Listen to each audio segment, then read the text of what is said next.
هیوادارم ئەم شتە جوانە لە لادیەوە بڕاتەوە بۆ شار.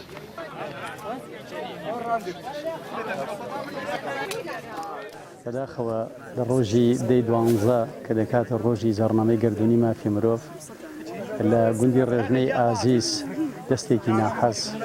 کەسێکی دەروون نەخۆش هەستاوە بە سووتاندنی داربەڕوویەک کە تەمەنی زیاتر لە 200 ساڵە. بێگومان ئەم داربەڕووە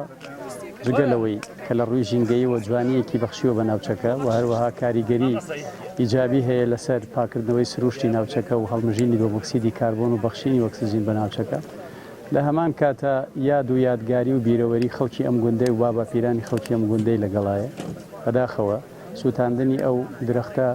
جگە لە زیان گەیاندن بە ژینگە جگە لەوەی کە ئەو خەڵکی ئەم کاری کردووە وەکو کەسێکی دەروون نەخۆش دەتوانرێت تۆمار بکرێت. بۆ ئەو مەبەستە خەڵکی ئازیزی ئەم گوندە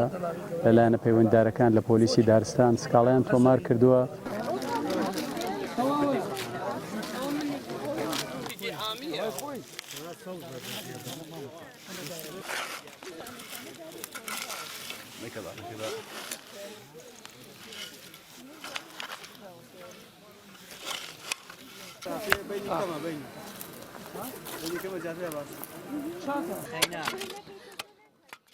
منداروان نەزم ئەمڕۆ هاتووین بەشداریمان کردووە لە گوندی ڕێژنە بە مەبەستی ڕواندنی 200 نەمامی بەڕوو لە جێ و بەڕۆی کە سوتێنرا بوو لە چەند ڕۆژی ڕابردووە و هێرش کرا بۆ سەری. ئێمە لێرەیە دوو پەیامانەیە، یەکەمیان ژیانەوەیە، دووەمیان پەیامێکە بۆ ئەو کەسانی کە ئەو کارە ئەکەن، چونکە ئەم کارە زۆر مەترسیدارە و لە هەر کوێیەکی ئەم دنیاە درەختێک ببڕێتەوە یان بسووتێنرێت کاریگەری گەورە لەسەر داهاتووی ئێمە و نەوەکانیشمان ئاکات و بۆیە ئێمە ڕاوەسین وەکەوەی کە ڕابوەسین وتر پرسار بینەوە و ئەو جێگەیە وەکو مەنومنتێکی لێ ئەەکەین بۆ ئەوەی کە لە داهاتووە بە هەموو دنیای بڵین کە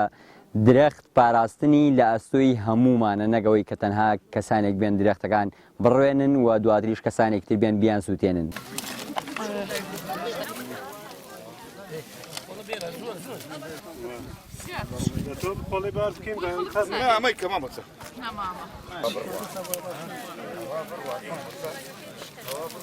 دارستانەکانی باشووری کوردستان ینی بە درەختی بەڕوو ناسراون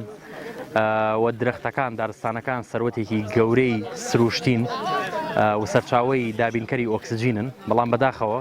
دەبینین لەلایەن دەوڵەتانی دراوسێت تورکیا ئێران درەختەکان دەبڕێنەوە ئاگریان تێبەرەدرێت و لە ناوخۆی خۆشمانە بە هۆکاری جیاجا و پاساوی جیاجا وەکو درەختە کە تەمەنی وەکو خەڵکی گوندەکە دەڵێن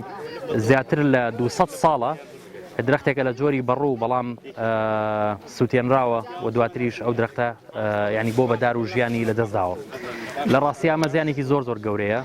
چەند نەمان بڕۆێنرێ ناتوانێت قەرەبووی ژیانی ئەو درەختە بکاتەوە، بەڵام ئێمە وەکو ڕێکخراوی سروشتی کوردستان بە هاوبەشی لەگەڵ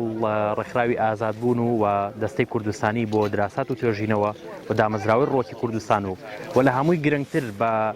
بەشداری و پاڵپشتی خەڵکی گوندەکە بۆ خۆیان ئەمڕۆ هەڵمەتی چاندی 200 نەمامان لێرە ئەنجامدا. گەڕشکەکان گوشکە ئەبێ ئاوی بکەیتەوە دوای ئەوەی تێ قازێت گڵەکەیتەوە